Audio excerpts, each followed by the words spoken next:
how I keep my colonies alive through winter and get a 10% colony loss.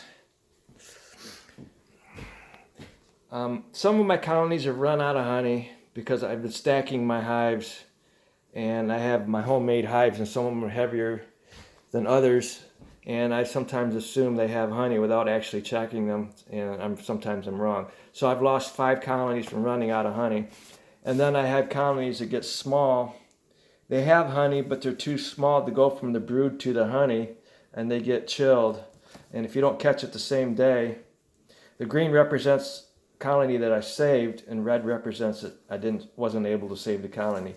And then I have 2 colonies that died from acetic acid treatment. They were small, they didn't handle it very well. And then here's 2 colonies that were too small, they just died. I don't have any colonies that died that I don't know why they died. So basically there's 15 colonies that I've lost. These right here, the ones that lost their queens, I didn't lose the colony. I was able to combine the colony with other small colonies. And these right here had virgin queens.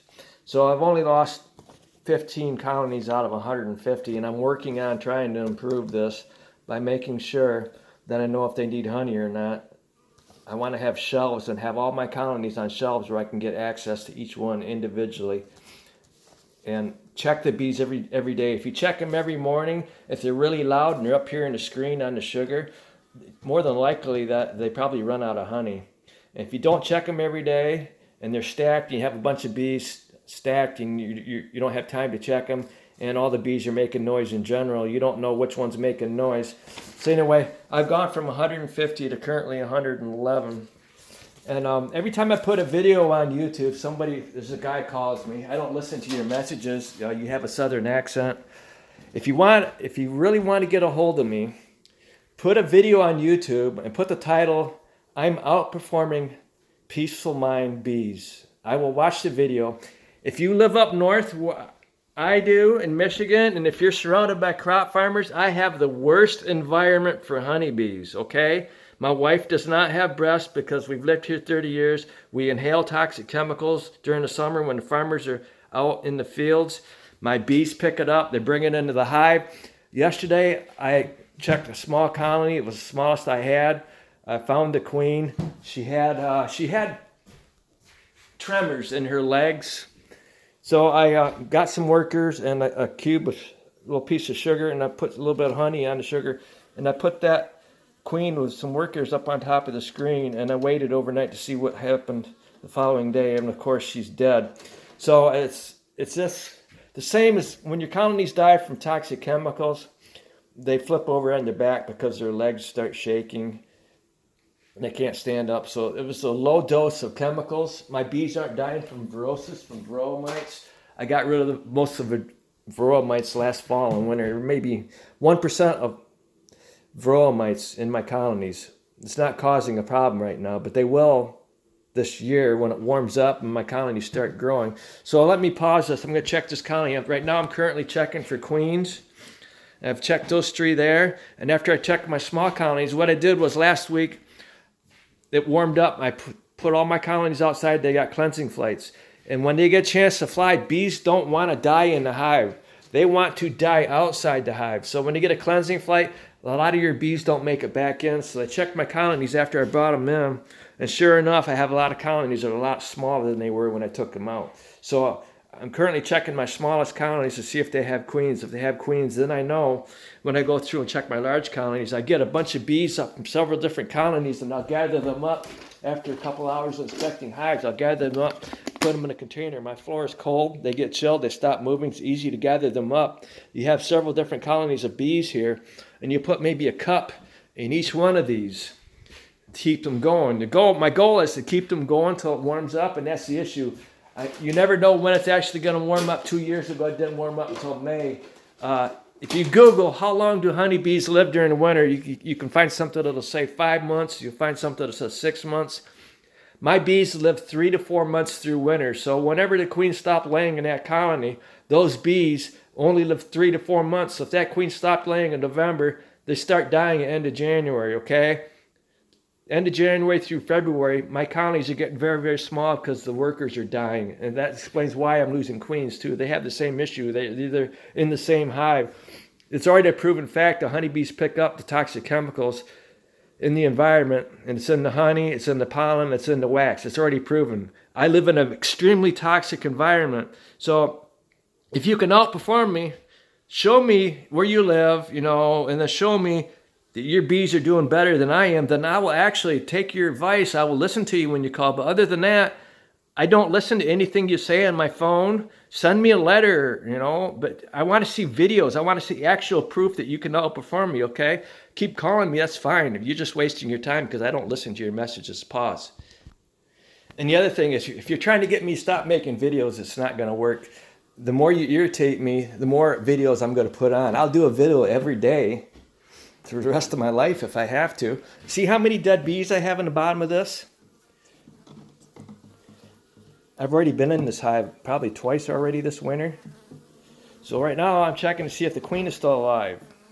The queen has just as much chance to die as the workers do. There's the queen.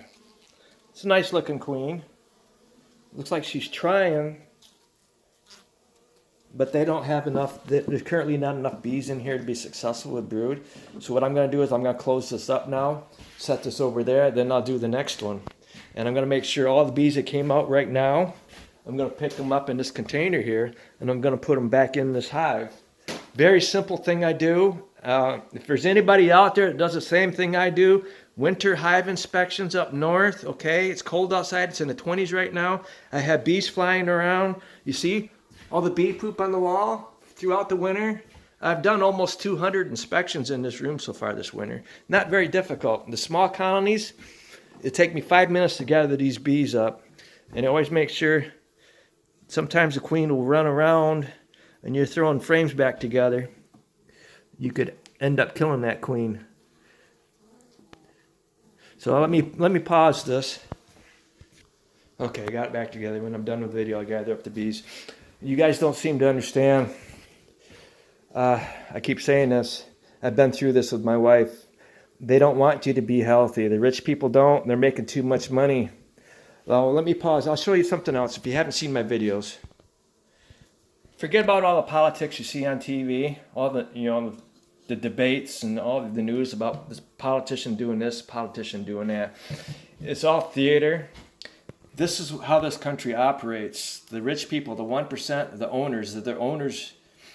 If you look for an author, Peter Phillips, look for a book called Giants. These people have their own society. They control pretty much everything. The people below them are the managers. They manage the society, the livestock, and us people. We are the livestock. They're making money off of us. Regular livestock like cattle, sheep and chickens and stuff like that, you want them to be healthy. That's how you make money. But with people, they're making money with the people not being healthy. And they don't want you to retire either and collect your retirement. Okay? And how do they manage the livestock? Well, through the CIA has a lot of control of what goes on in the world. You should call it the corporate international army. But basically, the government and the media are both owned by the corporations and the deep state. Nobody really knows who the deep state is. They think it's just conspiracy. It's not a conspiracy. It really exists. And our hospitals and our schools are all part of this managing system they have set up. So if you think Trump is going to be on your side, like last time he ran for president, he said he's going to drain the swamp. Did the swamp ever get drained? No, it didn't. Okay, he's an actor. He's had a TV show. He's just a puppet like every other politician. And the Federal Reserve. Oh, I forgot to put Federal Reserve up here. Federal Reserve is part of the deep state. Just because they call it Fed does not mean it's part of the government. And Jerome Powell, you guys don't realize he's a lawyer. And what is a lawyer? A professional liar. It's all a big con. This is basically a Ponzi scheme. All you people that think you're going to retire in the future, your retirement's tied up into the national debt. The U.S. government has a deficit every year, so they keep creating these new treasury bills. And the rich people take your money, you invest your money into stocks and stuff, hedge funds. They take that money and they buy these treasury bills. And most of the treasury bills are short term. So these rich people make money. Okay? And then when everything collapses, you're not going to get your money back because these rich people have already used your money to make money. And then when everything falls apart, that's it. Your money's gone, okay? That's just the way it is in this country. You guys need to wake up. And I keep trying to tell you that nobody's listening to me. And if you don't like what I have to say, go ahead, keep calling me. I don't care. I'm going to keep doing this till I die, all right? Thank you. If you want to come out and kill me, go right ahead. You know where I live.